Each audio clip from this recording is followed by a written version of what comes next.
আমি যদি অভিষেককে তাড়িয়ে দিই তাহলে কেউ কেউ চলে আসবেন, আমি নিইনি আপনাদের।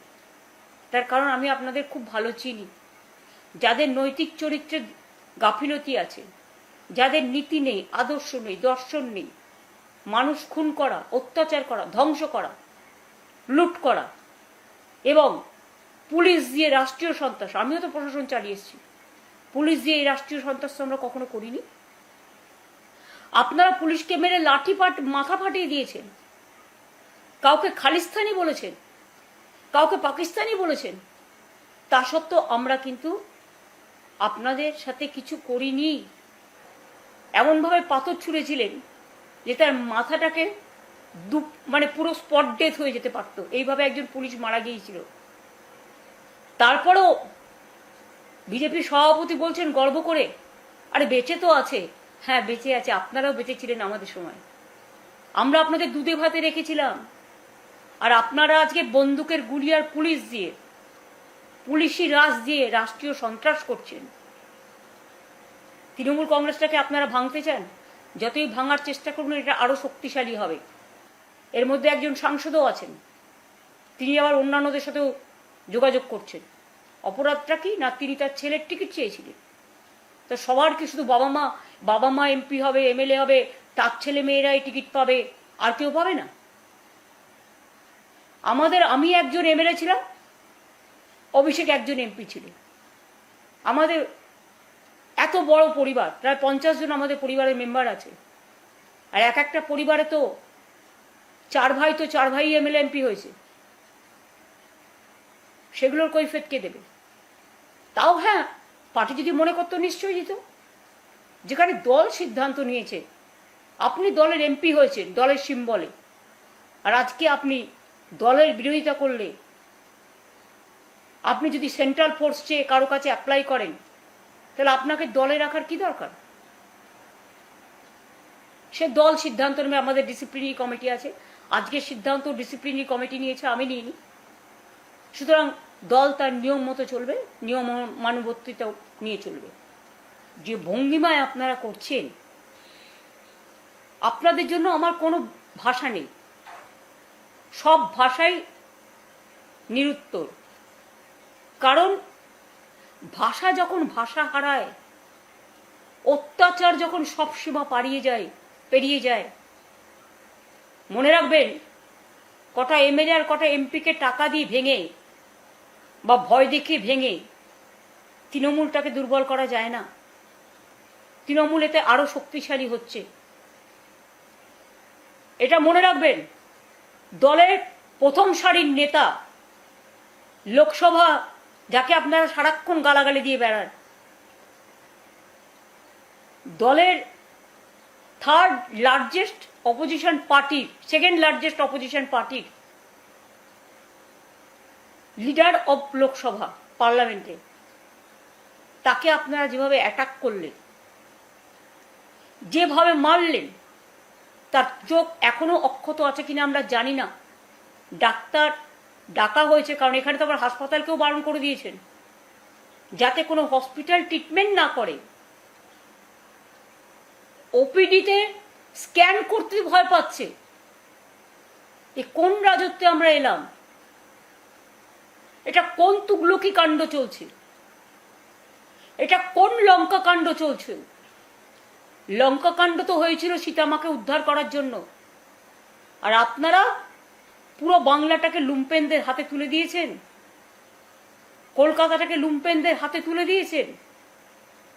দেখুন তো এই 1 মাসে বিজনেসের কি হাল, রেস্টুরেন্টগুলো কেমন চলছে, ব্যবসাটা কেমন চলছে, বাজারে জিনিসপত্র কেমন বিক্রি হচ্ছে, কেন মানুষ ভয় পাচ্ছে, কেন মানুষ আতঙ্কিত, কেন মানুষ শঙ্কিত? আমাদের এখানে কিছু হলে আপনারা চিৎকার করে বেড়ান। আজকে শুনলাম শিক্ষা দপ্তরে নাকি আগুন লেগেছে দিল্লিতে। সত্য মিথ্যে আমি জানি না, কিন্তু আমি শুনেছি নিট পরীক্ষায় অনেক কিছু হয়েছে। ভ্যাপামের তদন্ত তো আজও কেউ জানে না, কত লোক তো মার্ডার হয়ে গেছে, যারাই তদন্ত করতে গেছে মার্ডার হয়ে গেছে। নিট পরীক্ষার পরীক্ষার্থীরা আজকে যেভাবে সাফার করছে, আজকে টিচারদের আমরা তো অ্যাপয়েন্টমেন্ট করে দিতাম, আপনারা তো কোর্ট থেকে আটকেছেন। এবং তারপরে আবার নতুন করে যাদের সংখ্যাই ছিল প্রত্যেকে যাতে চাকরি পায় তার ব্যবস্থা আমরা করেছিলাম, আর আপনারা টোটাল তাদের সবটাই কেড়ে নিলেন। এরপরে শুধু গেরুয়া রং দেখে দেখে ঢোকাবেন। তারা ভোটটাও তো অনেকে আপনাদের দিয়েছিল পোস্টাল ব্যালটে, কিন্তু আমাদের এখানেও মনে রাখবেন ফলতাতেও পোস্টাল ব্যালটে আমাদের কিন্তু অনেকটাই, এমনকি পোস্টাল ব্যালটে ফলতাতেও যতদূর আমি জানি, সংখ্যাটা ঠিক নাও হতে পারে, একটু একটু এদিক ওদিক হতে পারে, 1800-র মধ্যে প্রায় 1700 পোস্টাল ব্যালট তৃণমূল কংগ্রেস পেয়েছিল। এগুলো দেখে বোঝা যায় ভোটার স্ট্রেন্ড। গায়ের জোরে যা ইচ্ছে করে যান, তৃণমূলটাকে ভাঙা যাবে না, আর বাংলার মানুষকেও মাথা নত করা যাবে না। আমি ছাত্রছাত্রীদের ভবিষ্যৎ নিয়ে যারা ছিনিমিনি খেলছেন, আমি ছাত্র সমাজকে আহ্বান জানাবো, আপনারা কেন প্রতিবাদ করছেন না? আপনারা একটা সমাজের মেরুদণ্ড। আমরাও ছাত্র আন্দোলন করে এসেছি, যেখানে অন্যায় দেখেছি আমরা প্রতিবাদ করেছি। এমনকি আরজিকর নিয়েও যখন আন্দোলন হয়েছে আমি প্রথম তাদের বাড়িতে ছুটে গিয়েছিলাম। যেদিন ঘটনা ঘটে আমি ঝাড়গ্রামে ছিলাম, ঝাড়গ্রাম থেকে তার বাবা মার সাথে আমি ফোনে কথা বলেছি, তার পরের দিন তার বাড়ি ছুটে গেছি। এবং শুধু তাই নয়, আমি নিজে ধর্ণা মঞ্চে গেছি ছাত্রছাত্রীদের, তাদের ডেকে 3-4টে মিটিং করেছি, তারা যেগুলো বলেছে মেনে নিয়েছি। মাথায় রাখবেন, সিঙ্গুর আর নন্দীগ্রামে কৃষি জমি আন্দোলনের সময় আমি 26 দিন অনশন করেছিলাম। আমার কাছে কিন্তু সরকারের কোনো দূত আসেনি, তারা আমার সাথে কোনো কথা পর্যন্ত বলেনি। হ্যাঁ, তখন তদানীন্তন মাননীয় রাজ্যপাল গোপাল গান্ধী, আমি আজও তার কাছে কৃতজ্ঞ, তিনি 2বার এসেছিলেন। সেদিন কিন্তু বিশ্বনাথ প্রতাপ সিং এসেছিলেন পরের দিকে, সেদিন মহাশ্বেতা দেবী বেঁচে ছিলেন, মহাশ্বেতা জি এসেছিলেন, কবি সুমন এসেছিলেন, অনেকেই এসেছিলেন। তারপরে আমার দাবি প্রধানমন্ত্রী মেনে নেওয়াতে কৃষি জমি জোর করে দখল করা হবে না, তারপরে আমরা এসে আইন করলাম। তখন কিন্তু আপনাদের কাউকে দেখা যায়নি।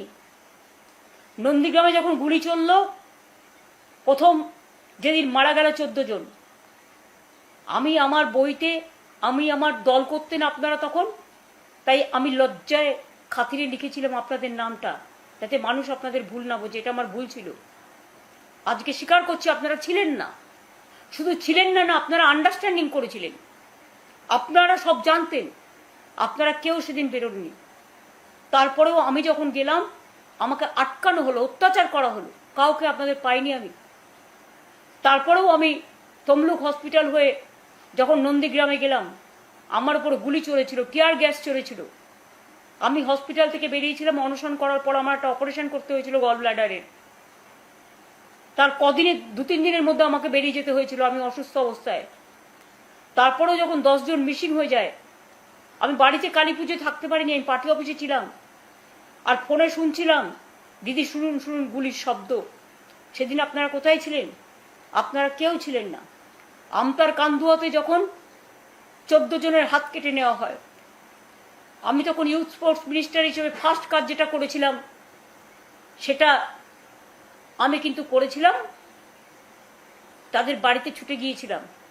এবং আমার জীবনের প্রথম বই উপলব্ধি লিখে আমি যা রয়্যালটি পেয়েছিলাম, তখনকার দিনে সম্ভবত 91-2 হবে, আমি 20,000 টাকা করে প্রত্যেকটা পরিবারকে দিয়েছিলাম, যার জন্য আমাকে 30,000 টাকা ইনকাম ট্যাক্স কেটে নিয়েছিল। 1,40,000 টাকা বইয়ের রয়্যালটি থেকে দিয়েছিলাম। মনে রাখবেন, এগুলো ঘটনা, এগুলো ইতিহাস। মেমারির করন্দায় ভীষণ শব্দ আসছে পূর্ণি। মেমারির করন্দায় যখন বামফ্রন্টের,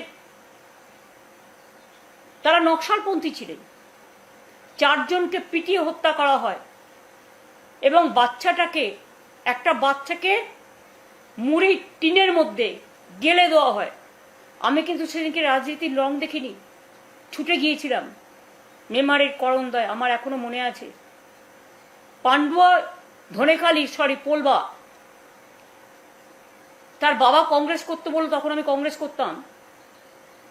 একটি ছোট্ট 6 মাসের বাচ্চাকে ছুঁড়ে ফেলে দেওয়া হয়েছিল।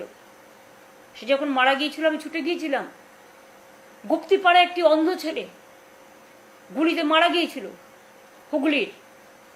তখন আকবর বেঁচে ছিল, আকবর তপনেরা আমার সাথে ছিল। তখন আমরা পুলিশকে রিকোয়েস্ট করে গেলাম তার বাবা মার সাথে দেখা করে, যে ছেলেটি অন্ধ, তার বাবা মার হাতে ডেড বডিটা দিন। আপনারা দেননি। রাতে যখন আমরা বাঁকুড়া থেকে ফিরছিলাম খবর পেলাম, আকবর বলল দিদি ডেড বডি দেওয়া হয়নি। আমরা রাত্রিরে অপেক্ষা করে থাকার একটা জায়গা পাইনি, একটা প্রায় নর্দমার মতো জায়গায় ছিলাম।